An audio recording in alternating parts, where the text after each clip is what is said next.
दोस्तों, कर्म क्या है, क्या आप इसके बारे में जानते हो?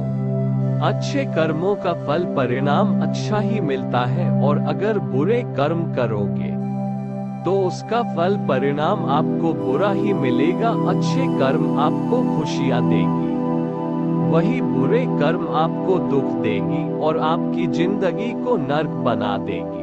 एक बार लोहे की दुकान में अपने पिता के साथ काम कर रहे एक बालक ने अचानक ही अपने पिता से पूछा, पिताजी, इस दुनिया में मनुष्य की क्या कीमत होती है?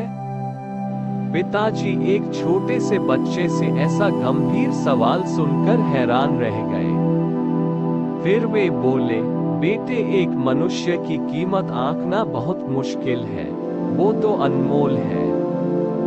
बालक, क्या सभी उतने ही कीमती और महत्वपूर्ण हैं? पिताजी, हाँ बेटे। बालक के कुछ पल्ले पड़ा नहीं। उसने फिर सवाल किया, तो फिर इस दुनिया में कोई गरीब तो कोई अमीर क्यों है? किसी की कम इज्जत तो किसी की ज्यादा क्यों होती है? सवाल सुनकर पिताजी कुछ देर तक शांत रहे और फिर बालक से स्टोर रूम में पड़ा एक लोहे का रॉड लाने को कहा। रॉड लाते ही पिताजी ने पूछा, इसकी क्या कीमत होगी? बालक, लगभग 300 रुपए। पिताजी, अगर मैं इसके बहुत से छोटे छोटे कील बना दूं, तो इसकी कीमत क्या हो जाएगी? बालक कुछ देर सोचकर बोला, तब तो ये और महंगा बिकेगा, लगभग 1000 रुपए का। पिताजी, अगर मैं इस लोहे से घड़ी के बहुत सारे स्प्रिंग बना दूं तो? बालक कुछ देर सोचता रहा और फिर एकदम से उत्साहित होकर बोला, तब तो इसकी कीमत बहुत ज्यादा हो जाएगी। पिताजी उसे समझाते हुए बोले, ठीक इसी तरह मनुष्य की कीमत इसमें नहीं है कि अभी वो क्या है, बल्कि इसमें है कि वो अपने आप को क्या बना सकता है। बालक अपने पिता की बात समझ चुका था।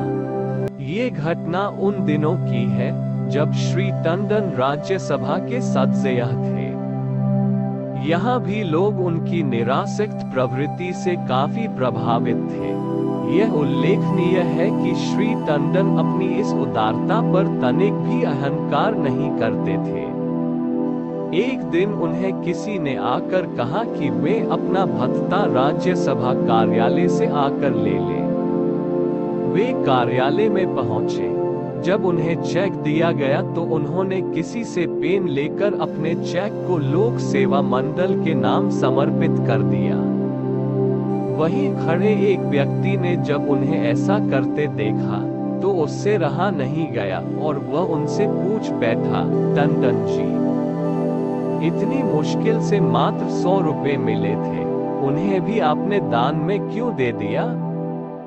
टंडन जी सहजता से बोले, भाई, मेरे 7 बेटे हैं, मैं उन 7 से प्रतिमाह 100 रुपए लेता हूँ। मेरे लिए 300-400 रुपए पर्याप्त होते हैं, शेष को भी मैं एक लोक सेवा मंडल को दे देता हूँ। फिर ये तो अतिरिक्त आय है, इसे अपने पास क्यों रखूं? सार यह है कि धन की 3 गतियां होती हैं, दान, भोग और नाश।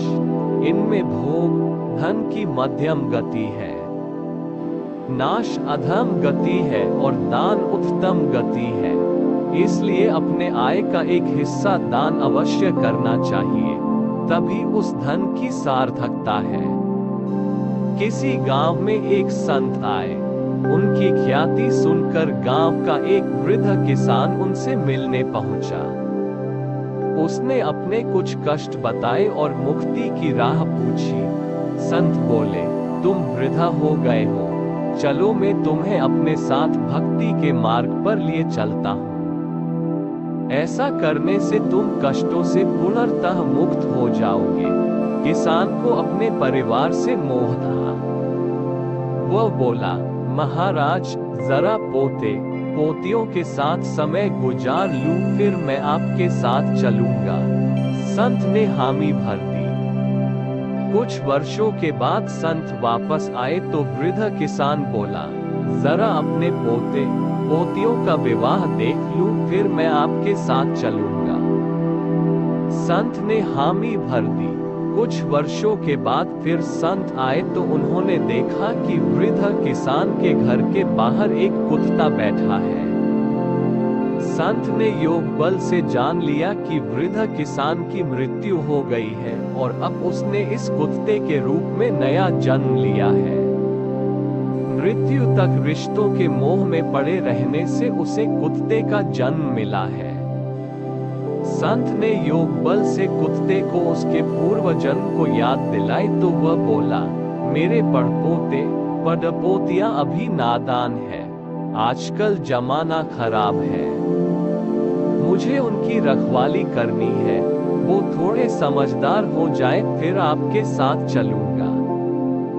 संत हंसकर बोले, अब नहीं आऊंगा क्योंकि तुम फिर कोई बहाना खोज लोगे।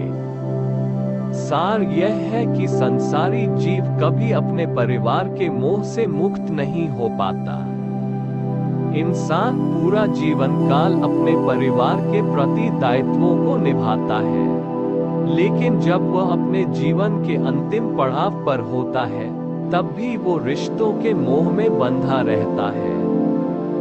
इंसान को चाहिए कि कम से कम वृद्धावस्था में तो रिश्तों का मोह त्यागे और ईश्वर का नाम स्मरण कर मोक्ष का रास्ता पके।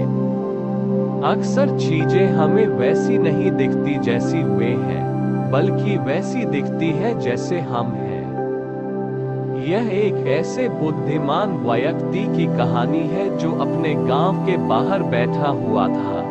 एक यात्री उधर से गुजरा और उसने उस व्यक्ति से पूछा, इस गांव में किस तरह के लोग रहते हैं, क्योंकि मैं अपना गांव छोड़कर किसी और गांव में बसने की सोच रहा हूं। तब उस बुद्धिमान व्यक्ति ने पूछा, तुम जिस गांव को छोड़ना चाहते हो उस गांव में कैसे लोग रहते हैं? उस आदमी ने कहा, वे स्वार्थी, निर्दयी और रूखे हैं। बुद्धिमान व्यक्ति ने जवाब दिया, इस गांव में भी ऐसे ही लोग रहते हैं। कुछ समय बाद एक दूसरा यात्री वहां आया और उसने उस बुद्धिमान व्यक्ति से भी सवाल पूछा।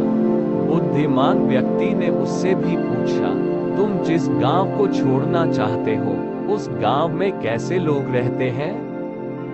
उस यात्री ने जवाब दिया, वहां के लोग विनम्र, दयालु और एक दूसरे की मदद करने वाले हैं। तब बुद्धिमान व्यक्ति ने कहा, इस गांव में भी तुम्हें ऐसे ही लोग मिलेंगे।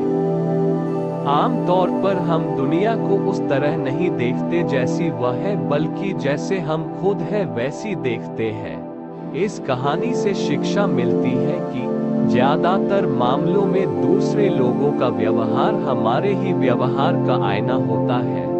अगर हमारी नीयत अच्छी होती है तो हम दूसरों की नीयत भी अच्छी मान लेते हैं। हमारा इरादा बुरा होता है तो हम दूसरों के इरादों को भी बुरा मान लेते हैं।